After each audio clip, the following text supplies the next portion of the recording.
الصلاة والسلام عليك يا سيدي يا رحمة للعالمين وعلى آلك وأصحابك يا سيدي يا شفيع المذنبين. الصلاة والسلام عليك يا سيدي يا رحمة للعالمين وعلى آلك وأصحابك يا سيدي يا شفيع المذنبين. اللہ کریم جل شانہ تمام حاضرین کی حاضری قبول فرمائے اور ہم سب کو حق سمجھنے اور حق پہ عمل کرنے کی توفیق عطا فرمائے۔ رمضان المبارک کا پہلا جمعہ ہے۔ ویسے رمضان شریف کی اپنی برکتیں کم نہیں ہیں، اوپر سے جمعے کا دن ہو جس کو میرے آقا نے مسلمانوں کے لیے عید کا دن قرار دیا، تو گویا کہ دو رحمتیں، دو برکتیں، دو انعامات، دو احسانات رب کریم نے آج یکجا کر دیے۔ روزہ اللہ کی طرف سے مسلمانوں پر فرض ہے، اور اللہ نے انسان پر جتنے بھی حکم نازل فرمائے ان میں فرض سب سے اہم اور ضروری ہے۔ واجب کا درجہ اس کے بعد ہے، سنت کا درجہ بھی اس کے بعد ہے، مستحب کا درجہ بھی اس کے بعد ہے۔ رب کا سب سے ضروری حکم فرض کہلاتا ہے۔ یہی وجہ ہے کہ فرض کی ادائیگی پہ رب راضی بھی زیادہ ہوتا ہے اور فرض کے چھوڑنے پہ رب ناراض بھی زیادہ ہوتا ہے۔ شریعت نے جتنی اہمیت، افادیت اور زور فرض پر دیا ہے، کسی اور چیز پر شریعت نے اس قدر زور نہیں دیا۔ اب ہم روزہ رکھتے ہیں، روزہ رکھنے سے پہلے ہمیں معلوم ہونا چاہیے کہ روزے کے کیا آداب ہیں، صحیح روزہ کس طرح رکھا جاتا ہے، حضور نے کس طرح روزہ رکھنے کا ہمیں حکم دیا۔ جب ہم ان چیزوں کو جان لیتے ہیں پھر روزے سے کما حق کا فائدہ اٹھاتے ہیں۔ چونکہ بعض لوگ یہ سمجھتے ہیں کہ شاید محض بھوکے اور پیاس سے رہنے کا نام روزہ ہے۔ ایسا نہیں ہے، واقعی روزے میں بندہ بھوکا پیاسا رہتا ہے، لیکن مقصود بھوک نہیں، مقصود پیاس نہیں، مقصود کچھ اور ہے۔ روزے کے ذریعے اللہ بندے کی تربیت کرنا چاہتا ہے۔ روزے کے ذریعے اللہ پاک بندے کو ایک مرحلے سے گزارنا چاہتا ہے، اور روزے کے ذریعے اللہ پاک بندے کو کچھ دینا چاہتا ہے۔ تو اگر روزے کی اصل فلسفے کو سمجھا جائے پھر مزہ تب ہے، اور روزے کے فوائد و ثمرات بھی بندہ تب حاصل کرتا ہے۔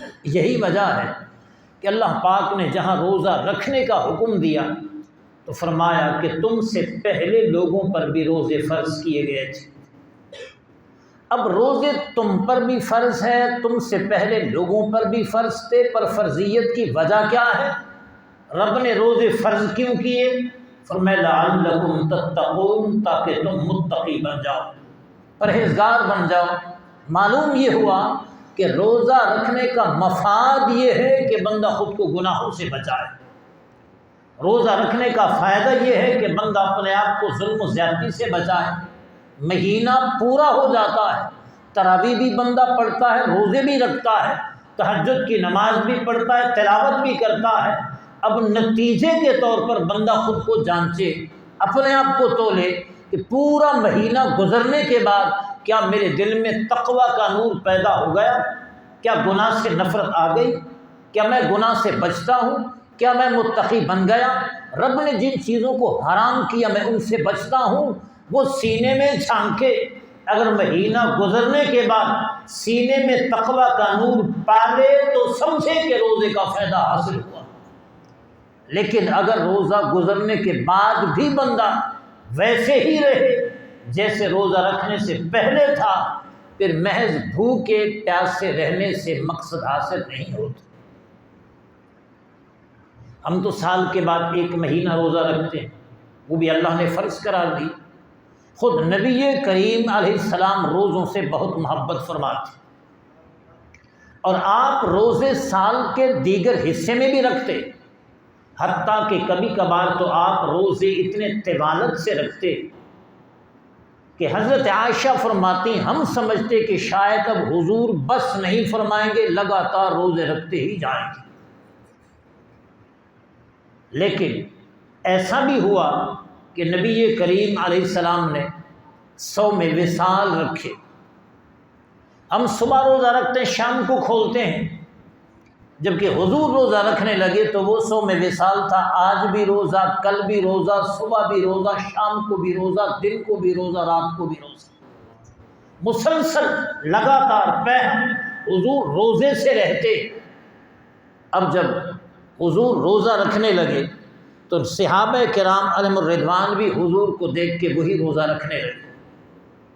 اب صحابہ میں وہ طاقت نہیں تھی، وہ ہمت نہیں تھی جو رب نے حضور کے اندر ودیعت فرمائی تھی۔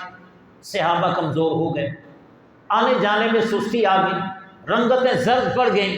میرے آقا نے صحابہ سے پوچھا تمہارا حال کیا ہے؟ عرض کرنے لگے حضور جیسے آپ صوم وصال رکھتے ہیں ویسے ہم بھی صوم وصال رکھنے لگے۔ میرے آقا منبر پہ تشریف لائے، ارشاد فرمایا ایکم مثلی، تم میں کون میری مثل ہے؟ میں اگر صوم وصال رکھتا ہوں تو یہ میری ہمت ہے، یہ میری توفیق ہے، یہ میری اوپر رب کی کرم نوازی ہے کہ میں لگاتار روزے رکھتا ہوں۔ تم میں سے ہے کون کہ میری طرح بن سکے؟ لہذا جیسے میں لگاتار روزے رکھتا ہوں تمہارے اندر اس طرح روزے رکھنے کی ہمت نہیں ہے۔ اور پھر فرمایا انی ابھی تو میں رات گزارتا ہوں، یطعمنی ویسقینی، فرمایا مجھے میرا رب کھلاتا بھی ہے، مجھے میرا رب پلاتا بھی ہے۔ ہم گھر میں کھاتے ہیں، ہم ہوٹل میں جا کے کھاتے ہیں، ہم کسی دوست کے پاس جا کے کھاتے ہیں، لیکن اللہ کے محبوب نے فرمایا مجھے میرا رب کھلاتا ہے، میرا رب پلاتا ہے۔ اب وہ کھلانا پلانا کیسا ہے کہ بظاہر تو حضرت عائشہ کو نہیں پتہ کہ حضور کھا رہے ہیں، ازواج مطہرات حضور کا کھانا پینا نہیں دیکھ رہے، مسلسل حضور روزہ رکھ رہے ہیں، فرماتے ہیں رب مجھے کھلاتا پلاتا ہے۔ دنیا دیکھتی نہ تھی، رب کھلاتا پلاتا تھا، اس کا مطلب کیا ہے؟ علماء نے اس کے 2 مطلب بیان کی۔ فرمایا ایک مطلب یہ ہے کہ اللہ پاک حضور کو وہ ہمت دیتا ہے، وہ توفیق دیتا ہے، وہ قوت و طاقت دیتا ہے کہ لگاتار روزہ رکھنے کے باوجود بھی کمزوری نہیں آتی۔ ہم روزہ رکھیں تو کمزوری آ جاتی ہے، پیر لڑکھڑانے لگ جاتے ہیں، جسم میں قوت کی کمزوری آ جاتی ہے، لیکن حضور روزہ رکھتے ہیں قوت کمزور نہیں ہوتی۔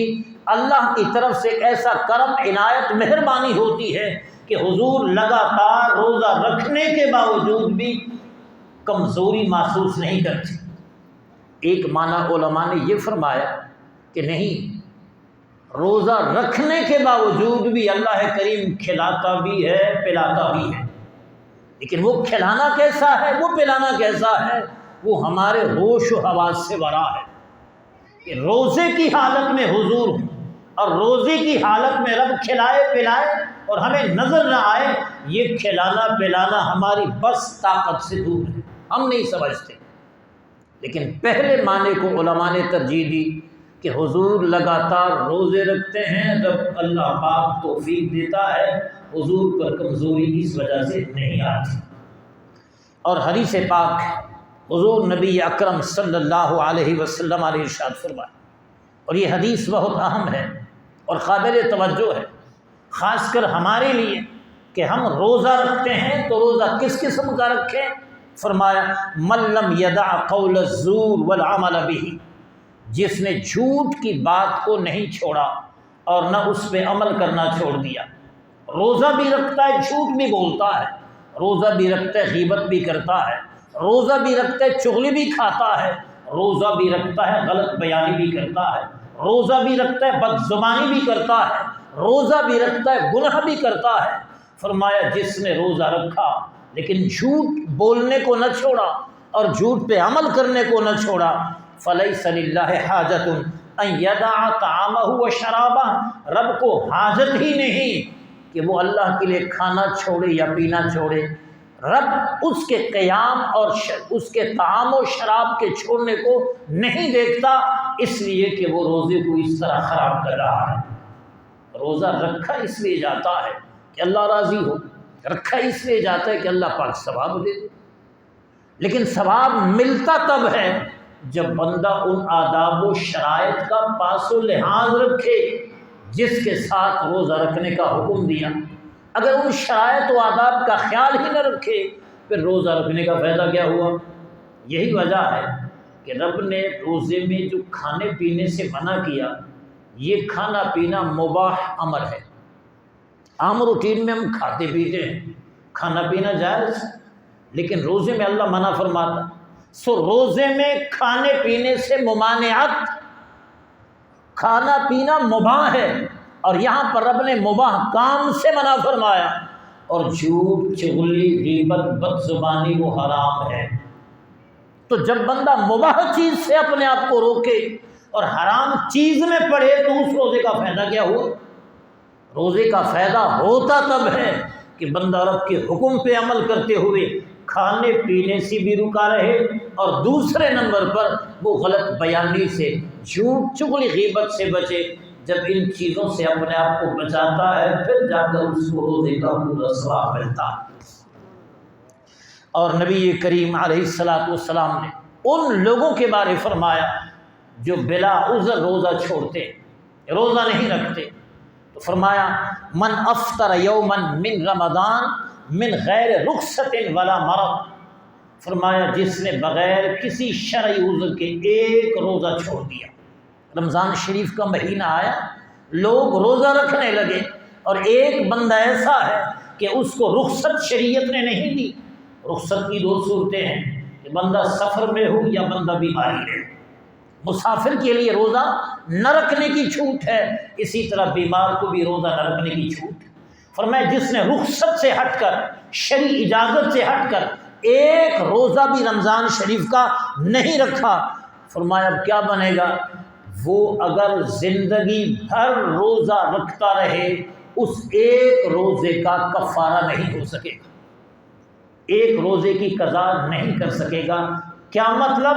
کہ جو اس نے چھوڑا وہ فرض روزہ تھا، اب جو جواباً رکھ رہا ہے یہ نفل روزہ ہے. نفل اور فرض برابر نہیں ہو سکتے.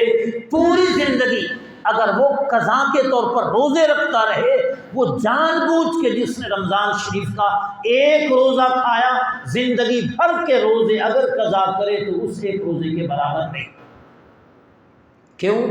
کہ رمضان کا روزہ فرض ہے، وہ روزے نفل ہیں، اور نفل اور فرض آپس میں برابر نہیں ہو سکتے. لیکن میرے بھائی، آپ سوال کر سکتے ہیں کہ چلو ایک آدمی سے رمضان شریف کا روزہ رہ گیا، اب قضا جب کرے گا تو جب ایک روزہ رکھے گا تو قضا تو ہو جائے. آپ کہتے ہیں کہ زندگی بھر کے روزے رکھے تو رمضان کے ایک روزے کا متبادل نہیں ہو سکتا. اس میں دو باتیں، ایک ہے قضا، ایک ہے فضیلت. اگر کسی بندے سے رمضان کا روزہ رہ جائے اور رمضان گزرنے کے بعد اس کے بدلے میں ایک روزہ رکھے تو قضا ہو جائے. لیکن اگر وہ زندگی بھر روزے رکھے پھر وہ رمضان کے روزے کے برابر نہیں. فضیلت میں جتنی برتری، فوقیت، فضیلت، اہمیت، افادیت رب نے رمضان کے روزے کو دی ہے، اگر زندگی بھر کوئی روزے رکھتا رہے تو رمضان کے ایک روزے کے برابر اس کی فضیلت نہیں ہو سکتی. اس کو ہم یوں سمجھ سکتے ہیں کہ ہم گھر میں نماز پڑھتے ہیں اکیلے میں تو ہمیں ایک نماز کا ثواب ملتا ہے. مسجد میں آ کے امام کے پیچھے نماز پڑھتے ہیں ہمیں 27 نمازوں کا ثواب ملتا ہے. کسی آدمی کی جماعت کی نماز رہ گئی، اللہ کا نیک بندہ تھا، وہ بڑا پچھتایا، افسوس کیا کہ آج میں جماعت کی فضیلت سے 27 نمازوں کے ثواب سے محروم ہے. وہ بندہ ارادہ کرتا ہے کہ چلو جماعت تو رہ گئی، میں نے گھر میں اکیلے میں نماز پڑھ لی، لیکن میں اب 27 دفعہ نماز پڑھوں گا تاکہ کم از کم جماعت کے برابر تو ثواب ملے۔ اس نے نیت کی، ایک دفعہ نماز پڑھ لی، دوسری دفعہ نماز پڑھ لی، حتیٰ کہ اس نے ایک نماز 27 مرتبہ پڑھ لی۔ اب یہاں پر ایک حدیث پاک میں آیا، میرے آقا علیہ السلام نے فرمایا جب امام نماز پڑھاتا ہے ولدالین پہ پہنچتا ہے اور امام کہتا ہے آمین، اس وقت فرشتے بھی آمین کہتے ہیں۔ جس مقتدی کا آمین فرشتوں کے آمین سے مل جائے، اللہ پاک اس کے سابقہ گناہوں کو معاف فرما دیتا ہے۔ اب جب اس نے 27 نمازیں پڑھ لی، دل میں پرسکون ہو گیا کہ اگرچہ جماعت رہ گئی تھی، 27 نمازوں کے ثواب سے محروم تھا، پر میں نے ہمت محنت کر کے 27 دفعہ نماز پڑھ لی، اب اللہ نے مجھے 27 نمازوں کا ثواب دیا ہوگا۔ غیب سے آواز آئی، ارے 27 دفعہ تو نماز پڑھ چکا اور یہ ارادہ کرتا ہے کہ مجھے ثواب جماعت کا مل چکا ہوگا۔ وہ جو مقتدی کا آمین فرشتوں کے آمین سے مل جائے اور اس کی مغفرت ہو جائے، تم ان 27 نمازوں میں وہ آمین کہاں سے لے کر آؤ گے؟ وہ آمین تم لا نہیں سکتے۔ اسی طرح حدیث پاک میں یہ بھی آیا، میرے آقا علیہ السلام نے فرمایا جب مقتدی امام کے پیچھے نماز پڑھتا ہے، امام کہتا ہے سمع اللہ لمن حمدہ اور مقتدی کہتا ہے ربنا لک الحمد۔ ربنا لک الحمد کے کلمات بھی کہے جاتے ہیں، ربنا ولک الحمد کے کلمات بھی کہے جاتے ہیں۔ تو جب مقتدی یہ کہے، امام کے سمع اللہ لمن حمدہ، مقتدی کہے ربنا لک الحمد، فرمایا اس وقت فرشتے بھی کہتے ہیں ربنا لک الحمد۔ جب مقتدی کا بولنا فرشتوں کے بولنے کے برابر ہو جائے، موافق ہو جائے، اللہ پاک اس مقتدی کی بخشش فرما دیتا ہے، اس کی کیا کر دیتا ہے؟ بخشش۔ تو جیسے جماعت کے ساتھ پڑھی گئی نماز اس کا مقام اور ہے، اکیلے میں نماز پڑھنے کا مقام اور ہے، یوں رمضان کے روزوں کا مقام اور ہے، نفل روزوں کا مقام اور ہے۔ فرمایا پوری زندگی اگر بندہ رمضان کی ایک روزے کے قضا کے طور پر روزے رکھتا رہے تو پوری زندگی کے روزے رمضان کے ایک روزے کے برابر نہیں ہو سکتے۔ یعنی فضیلت میں جتنی فضیلت رمضان کے روزوں کو حاصل ہے، نفل روزوں کو وہ فضیلت حاصل نہیں ہے۔ اور میرے آقا علیہ السلام نے ویسے روزے کی فضیلت ہے کتنی، بندہ سن کے حیران ہو جائے۔ یہ تو رب کی کریمی ہے، مہربانی ہے کہ ہمیں نہ مانگنے کا طریقہ آتا ہے نہ مانگتے ہیں، لیکن اس کے باوجود رب کی کرم نوازی مہربانی اتنی زیادہ ہے کہ ہماری توجہ نہ ہونے کے باوجود رب کرم فرما رہا ہے۔ ارشاد فرمایا من صام یوما فی سبیل اللہ، جس نے راہ خدا میں ایک دن روزہ رکھا۔ اب یہ ایک دن رمضان کا نہیں، کوئی بھی دن ہے، سردی ہو یا گرمی ہو۔ فرمایا من صام یوما فی سبیل اللہ، جس کسی نے راہ خدا میں ایک دن روزہ رکھا، بعد اللہ وجہہ عن النار 70 خریفا، ایک روزہ رکھنے پہ رب اتنی کرم نوازی فرمائے گا، مہربانی فرمائے گا کہ اس روزہ رکھنے والے کے چہرے کو رب کریم دوزخ سے 70 سال کی مسافت تک دور کر دے گا۔ جہنم سے وہ بندہ 70 سال بندہ پیدل چلتا رہے، کتنا فاصلہ طے کرے گا، دور چلا جائے گا۔ فرمایا ایک روزہ رکھنے پہ رب اتنا کرم فرماتا ہے کہ بندے کو جہنم سے دور کر دیتا ہے۔ دوری ہوتی کتنی؟ فرمایا جس قدر بندہ 70 سال کا فاصلہ ہوتا ہے، اس فاصلے تک اللہ پاک اس بندے کو دوزخ سے دور کر دے گا۔ جب یہ عام روزے کا ثواب ہے جسے ہم نفل روزہ کہتے ہیں، اگر آپ خود حساب لگائیں، وہ روزہ جو فرض ہے، جو رب نے لازم قرار دیا، جو حضور بھی رکھتے تھے، صحابہ بھی رکھتے تھے، رب کریم نے سابقہ امتوں پر بھی فرض کیے، اس ایک روزہ رکھنے پہ اللہ پاک کتنا اجر اور کتنی کرم نوازی عطا فرمائے۔